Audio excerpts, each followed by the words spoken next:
नमस्कार दोस्तों, बहुत बहुत स्वागत है आप सभी का डेली नाउ 1 to 1 में और मैं हूं संदीप पाल। बिहार की सियासत इन दिनों और ज़्यादा भ्रमित और कंफ्यूजिंग वाली बनती जा रही है। जनता समझ ही नहीं पा रही है कि उसे जाना किस मोड़ है, क्योंकि जो विरोधी हैं वो सत्ता में जो आसीन पार्टियां हैं उनमें संभावनाएं तलाश रही हैं और जो सत्ता में आसीन पार्टियां हैं वो विरोधियों की तरफ मुँह देख रही हैं। और ये सब स्थिति अब और ज़्यादा प्रबल इसलिए हो गई है क्योंकि बिहार की सियासत में जो कभी बड़े भाई की भूमिका में रहती थी नीतीश कुमार की जेडीयू, वो आज की तारीख में छोटे भाई की भूमिका में आ गई है। ऐसा पहली बार हुआ है जब नीतीश कैबिनेट में बीजेपी के मंत्रियों की संख्या 21 हो गई है और जदयू के मंत्रियों की संख्या सिर्फ 13 रह गई है, जिसमें 2 डिप्टी सीएम सम्राट चौधरी और विजय सिन्हा भी शामिल हैं। तो आप समझ सकते हैं कि नीतीश कैबिनेट को एक तरह से बीजेपी ने पूरी तरह कंट्रोल कर लिया है। हालांकि ये जो मंत्रिमंडल विस्तार था ये होना तो बीते साल ही था मार्च में, लेकिन नीतीश कुमार ने इसको करीब 1 साल तक लटकाए रखा। और इसकी वजह जो सामने निकल के आ रही है वो ये कि 2025 के लिए एनडीए ने अभी खुले मंच से नीतीश कुमार को मुख्यमंत्री का फेस घोषित किया ही नहीं।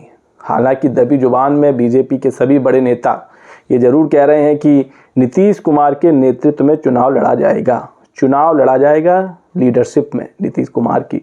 लेकिन अगर चुनाव जीतता है एनडीए तो मुख्यमंत्री कौन होगा इसका खुलासा अभी कोई नहीं कर रहा। जब भागलपुर आए थे पीएम मोदी दौरे पर तो काफ़ी संभावनाएं जताई जा रही थी कि शायद प्रधानमंत्री नरेंद्र मोदी खुले मंच से इस बात का ऐलान कर दें कि नीतीश कुमार ही बिहार के अगले सीएम होंगे, सीएम चेहरा होंगे। लेकिन उन्होंने अभी बात को लाडलाट कह के टाल दिया। उन्होंने नीतीश कुमार को बिहार का लाडला तो बता दिया, लेकिन ये नहीं बताया कि सीएम फेस होंगे या नहीं होंगे, जिसके बाद अब फिर जेडीयू थोड़ी टेंशन में आ गई। जेडीयू को लग रहा है कि कहीं उसका फ़ायदा उठाकर बीजेपी सीटों के मामले में आगे ना निकल जाए, और अगर बीजेपी सीटों के मामले में जेडीयू से काफ़ी आगे निकल जाती है और जेडीयू जो अभी तीसरे नंबर की पार्टी है उसकी स्थिति और ख़राब होती है तो वाकई में ये चिंता का सबब बनने जा रहा है।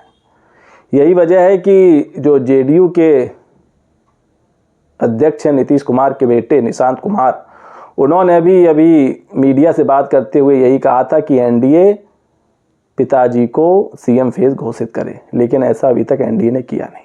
और जब ये सब हो रहा था इसी बीच अचानक मंत्रिमंडल विस्तार भी हो गया। 24 तारीख को भागलपुर पीएम मोदी आए, अगले ही दिन जेपी नड्डा से नीतीश कुमार की मुलाकात हुई और अचानक 7 मंत्रियों को शपथ दिला दी गई। और ये जो मंत्री बनाए गए हैं इनमें भी बहुत बड़ा जातीय समीकरण साधा गया है। दरअसल बीजेपी जो है जानती है कि बिहार में जातीय राजनीति बहुत बड़ा दांव होता है, इसलिए उसने छांट के सभी जातियों के लोगों को इसमें समाहित किया है। जैसे जो मंत्री बने राजू सिंह राजपूत जात से हैं, विजय मंडल केवट हैं, जीवेश मिश्रा जो हैं वो भूमिहार हैं, सुनील कुमार कुशवाहा हैं, कृष्ण कुमार मंटू कुर्मी हैं, मोतीलाल प्रसाद तेली हैं और जो संजय सरावगी हैं ये मारवाड़ी हैं। तो किसी भी समुदाय को बीजेपी ने छोड़ा नहीं है, सबको समाहित करने की कोशिश की है। साथ ही साथ जो खबरें आ रही हैं मीडिया में वो ये कि जो नीतीश कुमार की पार्टी का वोट बैंक रहा है कुर्मी, कुशवाहा, कोयली, उस पर भी सेंधमारी की तैयारी चल रही है। तो बीजेपी कहीं ना कहीं एनडीए में जेडीयू के साथ रहते हुए अंदर ही अंदर बड़ा गेम खेल रही है।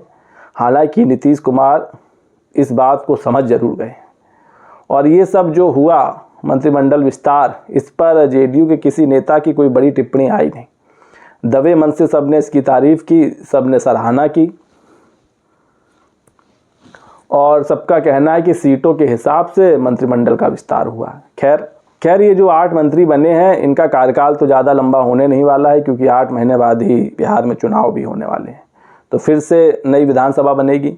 लेकिन इन सब चीज़ों से जेडीयू जरूर थोड़ी टेंशन में आ गई है और इसीलिए जो महागठबंधन है, महागठबंधन की तरफ से आरजेडी है, उसने एक बार फिर से नीतीश कुमार की ओर देखना शुरू कर दिया और ये लाजमी भी है, क्योंकि अब जो सबसे बड़ा पेच फंसने वाला है वो है सीट बंटवारे का फेस।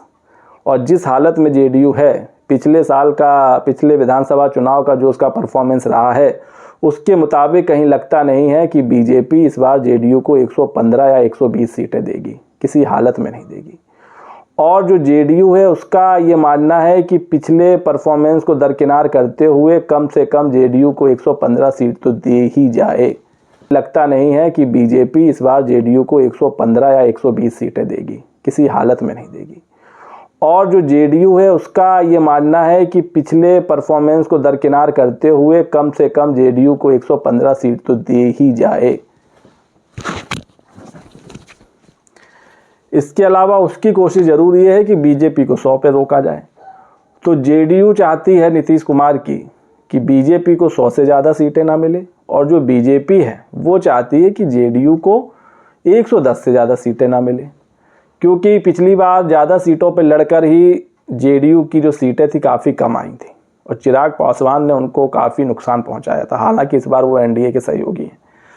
तो 100 से ज़्यादा सीटें जेडीयू बीजेपी को इसलिए भी नहीं देना चाह रही है क्योंकि अगर 120 या 125 सीट पर बीजेपी लड़ी और अगर उसका स्ट्राइक रेट 90 से ऊपर गया और 120 में अगर वो 100 या 105 सीटें जीतने में सफल रही तो वो एनडीए के अन्य सहयोगी दलों के साथ ही सरकार बना लेगी, जेडीयू की कोई ज़रूरत ही नहीं होगी।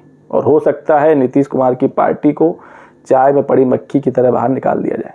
अगर ऐसा हुआ तो तमाम तरह की संभावनाएं इस वक्त बिहार की सियासत में जन्म ले चुकी हैं।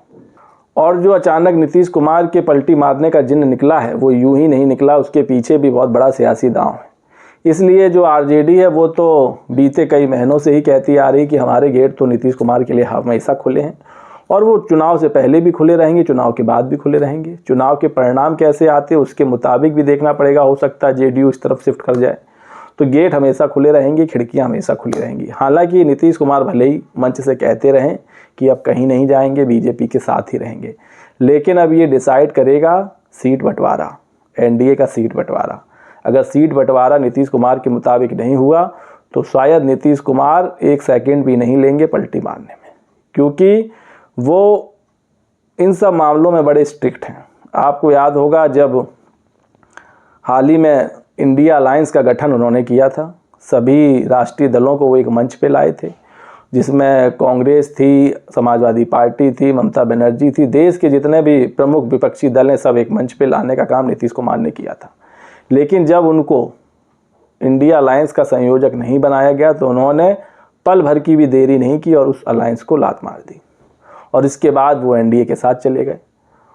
तो अगर ऐसा इस बार फिर हुआ नीतीश कुमार के साथ तो फिर से वो ये कहानी दोहराने वाले। तो ये जो सीट बंटवारा है और चुनाव के जो नतीजे हैं वो बहुत बड़ा एक प्रश्न चिन्ह बने हुए हैं। प्रश्न चिन्ह इस बात का कि नीतीश कुमार का अगला दांव होगा क्या चुनाव के बाद पलटी मारेंगे या फिर चुनाव से पहले ही पलटी मार देंगे। और इसीलिए अब महागठबंधन भी नीतीश कुमार को लेकर सॉफ्ट कॉर्नर बनाए हुए हैं। तमाम तरह के बयान आ रहे हैं, तमाम तरह की बातें हो रही हैं। तो कुल मिलाकर ये कि नीतीश कुमार को भी लगने लगा है कि एनडीए में जो जेडीयू की ताकत है वो कम होती जा रही है। एक तरफ नीतीश कैबिनेट में उनके मंत्रियों की संख्या सिर्फ 13 रह गई है, वहीं दूसरी तरफ जिस तरह मंत्रियों को बनाया गया है और जो उनका कोर वोट बैंक है कुर्मी, कोयरी, कुशवाहा, उसमें भी सेंधमारी की कोशिश बीजेपी कर रही है। इसके अलावा बीजेपी का एक हेल्पिंग हैंड संघ भी है जो हिंदुत्व का कार्ड खेलेगा। और अगर हिंदुत्व के मुद्दे पर बिहार में चुनाव लड़ा जाता है तो नीतीश कुमार को बहुत बड़ी चुनौती का सामना करना पड़ेगा और हो सकता है जो उनकी 43 सीटें आई ये घट के कुछ और कम हो जाए, क्योंकि जेडीयू के पास अभी नीतीश कुमार के अलावा कोई ऐसा बड़ा चेहरा नहीं है जो वोटर्स को अपनी तरफ अट्रैक्ट कर पाए।